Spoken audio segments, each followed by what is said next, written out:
Plenty of eye-opening statistics through 2 weeks of this Ohio State football season as we welcome in Tony Gerdeman from BuckeyeHuddle.com. Gerd, thank you so much for joining us. Thank you for having me. All right, so which stat do you think will still be alive after this game with Ohio? The not allowing any points outside of 7 to Texas in the fourth quarter, or Julian Sayin not having taken any sacks or no quarterback pressures? How about a pass hitting the ground? Since that didn't happen last week, the pressures and the lack of sacks has been pretty impressive. But I do think there will be at least another touchdown on the board for the Buckeye defense this week, because that Ohio offense is pretty good. Even though I think the Buckeye defense held up in terms of the competitive excellence that Ryan Day wants to see, where the second teamers didn't give up any points, the third teamers didn't give up any points. So I'm sure they love seeing that.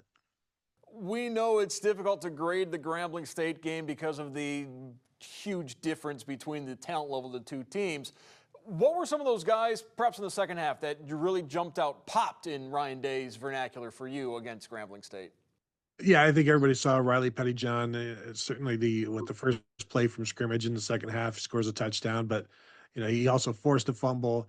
He's one that they've been talking about for a while and didn't really see against Texas, because that's just a different kind of game where only the very trusted few are going to be playing that one. This one we got to see Riley Pettyjohn stand out. We got to see more from Devin Sanchez as well. Even TJ Alford, the other freshman linebacker, had some good plays in there. So I think the linebacker room overall, it looks like it will be a strength, even though some of these young guys, I do wonder how much more they'll be playing as the season goes on. But I think Riley Pettyjohn showed that he can maybe handle more. But can you play 4 linebackers? They're going to play 3 regularly. And how much room is there for another guy in there for all of these games that are going to be not in doubt, but not runaways? I think perhaps the one defensive play that stood out the most to me was Caleb Downs' interception. The way he disguised what he was doing, dropping back into coverage and really catching a bullet, that's not something you see typically from a safety at the college level. Rarely we see it at the NFL level. Yeah, no, those are some pretty good hands from Caleb Downs. And I didn't even see him until he caught the ball, and certainly the quarterback didn't see him either, because he just kind of appeared out of nowhere and showed his craftiness and his intelligence and the way that he baits a quarterback and just baits an offense. And he is different than anybody else that Ohio State has. And they've got a lot of guys who are different than anybody else has. And I think that's one of the key components to the defense, is that you have so many different guys that can do different things. But Caleb Downs, knowing where the ball is going, being at the right place, the right time, and then also coming away with that rather than just batting down the pass. The other good news through 2 weeks, this Ohio State team is pretty much injury-free, completely healthy, and we might finally see Logan George this week as well. Yeah, and he's not been on the availability report in terms of being injured, but that's never stopped Ohio State from holding out guys due to injury, and he's one of them. And he was banged up a little bit in camp, and so clearly it was more than just a little bit. They're hoping to get him back. Going into the season, we were expecting him to be a key component, or at least a component of that defensive end rotation. So we'll see if that happens. Get him back. You continue to get Edric Houston healthier and healthier after his little injury in camp, and you start putting this defensive line together. And they're still without Jason Moore, and maybe in terms of a backup defensive tackle, maybe he can get back at some point. And now you've got some depth there that you didn't necessarily have before. When he was in Ann Arbor, Rich Rodriguez never beat the Buckeyes, and now that he is back in West Virginia, he perhaps is continuing to give Ohio State favors as his Mountaineers lost to the Ohio Bobcats last week, which was perhaps a wake-up call for Ohio State to not take Ohio lightly.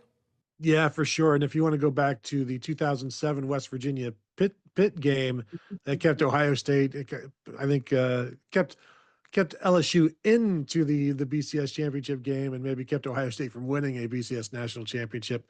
But yeah, that's it's a serious thing. And certainly Ohio State, coming off the Grambling State game, did a fantastic job of playing to their own level and not taking an opponent lightly. This one, I'm a little surprised. I think the line is like 34 points, which seems like a lot to me based on what Ohio has been able to do, nearly beating Rutgers, beating West Virginia. So I think those two games, it's a serious opponent with some serious players who can do some damage if you're not paying attention, and even if you are. So I think the Buckeyes will be focused. They've got the night game. There's a lot of reasons to be excited about this one for them. The guys are going to be able to play longer, you would assume, so they'll be excited about that as well. I think, I don't think there's any reason for Ohio State to come into this one thinking that it'll just be another easy day.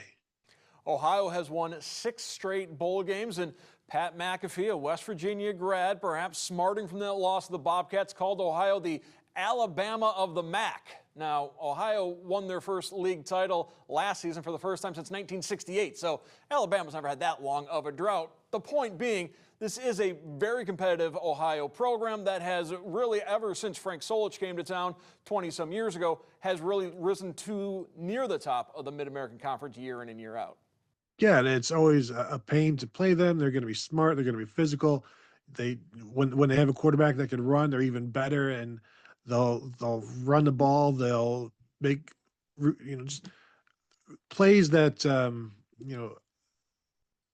back breaking type of plays, and they're smart. They're not necessarily going to beat themselves. And I think this team, they've been tested early, and so it's not like they're just playing Finley and Northwest Illinois or whatever. Like they've played some legitimate opponents to get ready for another legitimate opponent, and so you've got that aspect of it to where they know they have an idea of what they're going to see. So what they see on Saturday isn't necessarily going to be like out of the blue, completely new. They know it'll be a step up to what they've seen, but also you've got a bunch of kids from Ohio who weren't recruited by Ohio State and will want to prove themselves. So there's always that aspect of playing in state or playing MAC schools where they've got that, quote unquote chip on their shoulder. And does that add to what they're going to see on Saturday? Probably a little bit, but sometimes those chips get knocked off pretty quickly once the game starts. And they have a veteran quarterback, Parker Navarro, who has impressed Ryan Day. Yeah, he can run, he can throw. He's a winner, a leader. All of these things that a guy like Ryan Day probably certainly loves, because I wonder how much of when he's looking at quarterbacks will run and throw, do whatever it takes, and throw his face in there. Just reminiscent, like, yeah, that's how I used to play, that sort of thing. Ryan Day as a hard nosed quarterback, so he certainly likes that, and that's what Ohio has. And somebody that, you know, if Ohio loses this game, is at the end of their season? No, because they want to win the MAC. So, that's the more important thing moving forward. But I don't see them like, hey guys, let's just take it easy. We want to get out of Columbus and be healthy. I don't think that works for Parker Navarro. Some call this a high-risk, low-reward game for Ohio State. See what happened last week with Florida and South Florida when you take on an in-state foe. But Ryan Day, perhaps a little bit more democratic about it, perhaps a little bit more polite about it, saying it's a good experience for everybody involved. Yeah, it almost sounded like when you grow up in Ohio and you get to take field trips to all of the museums in Ohio. I know, like, we got to go to COSI and Chillicothe to see Tecumseh. He viewed this like, you got a bunch of players from Ohio, and they're going to have the memory of playing in Ohio Stadium as if it's like, they're getting this opportunity. But he's right. You're going to go and say, I got to play in Ohio Stadium. It's something that so many of these players grew up wanting to do, and now they'll have that opportunity to do so. And, back in the day, it used to be about, let's keep the money in state, blah, blah, blah. I think now it's also like, let's keep the memories in state as well and give people an opportunity to say that they got to play in the shoe. Yeah, that was one of Jim Tressel's favorite lines. Keep the money in state. Back when he was a football coach, he was a politician. Even now that he is lieutenant governor. I want to thank our guest, Tony Gerdeman from BuckeyeHuddle.com, for joining us. Gerd, thank you so much. Thanks for having me.